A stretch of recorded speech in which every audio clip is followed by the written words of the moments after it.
जैसा कि हमें जानकारी है, ये फरवरी और मार्च का महीना बोर्ड परीक्षा की तैयारी और परीक्षा देने के हिसाब से होता है।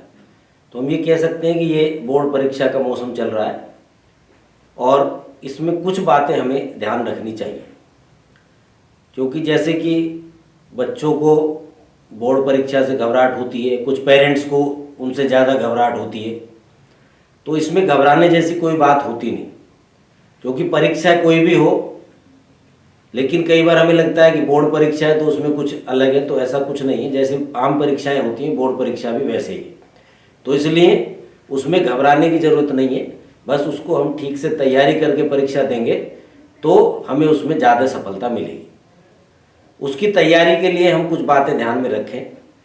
जैसे सबसे पहले हम चैप्टर वाइज अपना उसको लिख लें कि किस चैप्टर का कितना वेटेज है, किस चैप्टर से कितने मार्क्स का आने वाला है। तो पहले हम उन चैप्टर को तैयार करें, उस हिसाब से लिखने के बाद और ये देखें कि कौन से चैप्टर हमें उसमें आसान लगते हैं, उनको भी एक सीक्वेंस में लिख लें कि जैसे हमें चैप्टर, कोई भी चैप्टर सबसे आसान है उसको सबसे पहले नंबर पे, फिर थोड़ा हमें उससे मुश्किल लगता है दूसरे नंबर पे, फिर तीसरे नंबर पे, इस तरह से करके हम उसकी एक सीक्वेंस बनाएं और तैयारी उसी हिसाब से करें।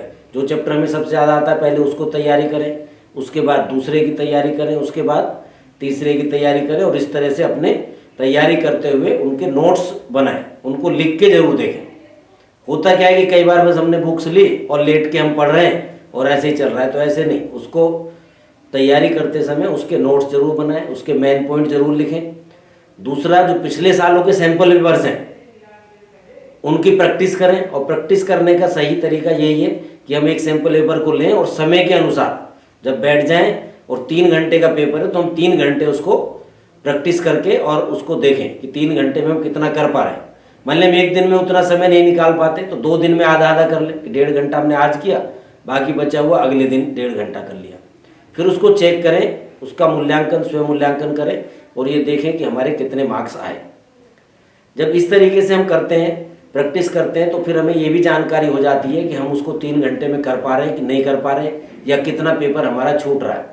इसलिए जब कई बार ये देखा जाता है कि बच्चा जब पेपर दे के आता है तो पता चलता है कि जी मेरा तो छूट गया, मैं उतने टाइम में कर नहीं पाया। तो ये ऐसे ही बच्चों के साथ होता है जो पहले से उसकी ठीक से प्रैक्टिस नहीं करते और उसको ये अनुमान ही नहीं चल पाता कि मैं वो पेपर कर पा रहा हूँ कि नहीं कर पा रहा हूँ।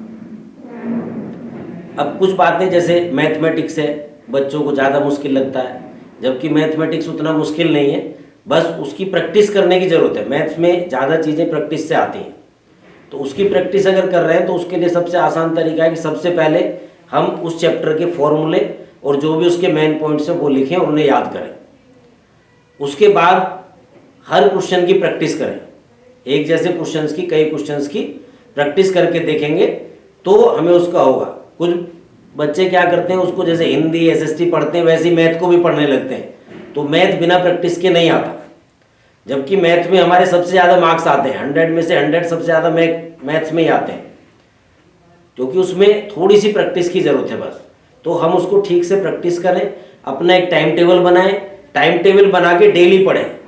होता क्या है कि जैसे परीक्षाएं चल रही हैं अब, और परीक्षा में क्या होता है, जिस पेपर में हमें लगता है ज़्यादा गैप है उसमें सबसे कम पढ़ाई होती है। क्यों?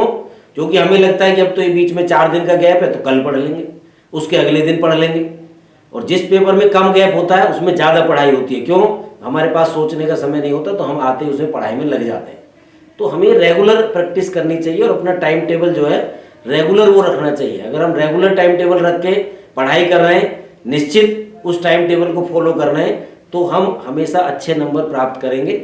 लेकिन अगर हम टाइम टेबल कोई फॉलो नहीं करते तो हम कभी भी उसमें अच्छे अंक प्राप्त नहीं कर सकते। ये बातें हमें ध्यान में रखनी है और बिल्कुल निश्चिंत होके, क्योंकि कई बार क्या होता है कि हम देर तक पढ़ रहे हैं, अपनी नींद पूरी नहीं कर रहे। तो ये बिल्कुल ध्यान रखें कि 6 घंटे हमने सोना ही सोना है, मिनिमम 6 घंटे सोना ही है। उससे कम अगर आप सोएंगे तो फिर दिक्कत होती है। अगर आप प्रॉपर नींद नहीं ले रहे हैं, अपना टाइम टेबल से काम नहीं कर रहे हैं, तो फिर आपको परेशानी होगी।